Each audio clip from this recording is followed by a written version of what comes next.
Oke. Assalamualaikum warahmatullahi wabarakatuh. Di sini kami Waalaikumsalam. akan mempresentasikan hasil kerja kelompok kami, yaitu mereview jurnal IoT. Sebelum itu, izinkan saya memperkenalkan diri terlebih dahulu. Nama saya Muhammad Khalil Gebran dengan NIM 2023-31066 dan lalu akan dilanjutkan oleh teman saya. Nama saya Abim Chandra Mulya dengan NIM 2023-31273. Saya Siti Zalikhal Mahdia Juraid dengan NIM 2023-31268. Dan saya Andi Alif Laksamana Putra dengan NIM 2023-31017. Saya Muhammad Mulya Said, NIM 2023-31076. Lalu untuk yang pertama itu adalah jurnal monitoring basement masjid, yang dimana tujuannya itu adalah untuk memantau suhu dan kelembapan secara real time dan kontrol kipas otomatis untuk efisiensi energi. Lalu metode dan alat yang digunakan itu ada node MCU, ESP32, sensor DHT11 untuk mensensor suhu dan kelembapan. Lalu ada relay 5V untuk pengontrol kipas, LCD display, aplikasi Blink, dan yang terakhir itu ada Arduino IDE. Dan untuk kelebihannya itu hemat energi hingga 89,6%, bisa monitoring secara real time, dan dokumentasi sistem lengkap. Lalu untuk kekurangannya itu uji hanya 3 hari. Parameter suhu atau kelembapan tetap dan tidak ada validasi sensor. Kesimpulannya, itu efektif, perlu pengujian lebih lama dan logika kontrol adaptif.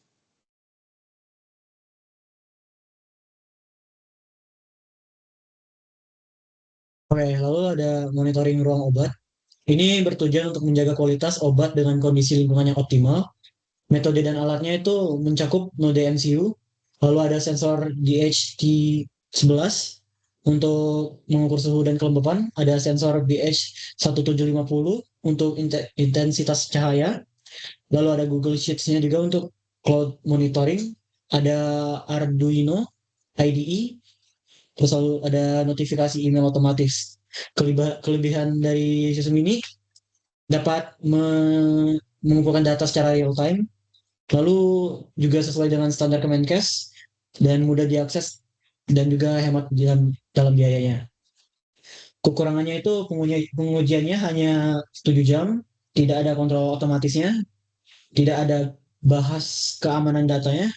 Jadi kesimpulannya sistem ini efektif untuk monitoring, lebih disarankan untuk penambahan kontrol otomatisnya. Kemudian ada gudang farmasi PT Saka Pharma. Di sini bertujuan untuk mengatasi pencatatan manual dan meningkatkan akurasi pemantauan. Kemudian ada metode dan alat, yang dimana alatnya itu ada node MCU SP8266, kemudian ada sensor DHT11, buzzer, breadboard, kabel, power bank. Tinger I/O itu digunakan untuk platform monitoring, kemudian ada Arduino IDE. Kelebihannya akurasi tinggi. Di sini untuk sensor suhu 98,49%.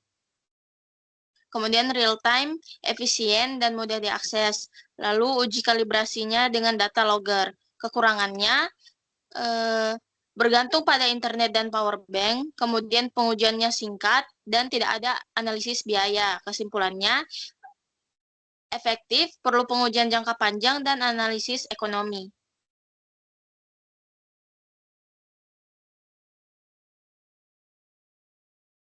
Selanjutnya, monitoring lingkungan kampus. Nah, tujuannya ini itu untuk mendukung pengelolaan kampus hijau secara berkelanjutan.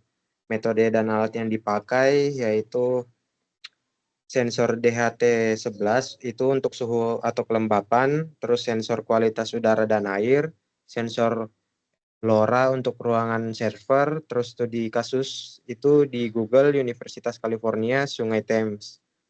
Nah, kelebihannya itu konsep kampus hijau, terus panduan praktis untuk institusi pendidikan, integrasi banyak sensor. Kesimpulannya, IoT ini mendukung untuk pengelolaan lingkungan kampus yang efisien dan berkelanjutan. Nah, selanjutnya di sini ada sistem hidroponik cerdas. Tujuannya untuk menjawab tantangan pertanian kota melalui sistem hidroponik otomatis.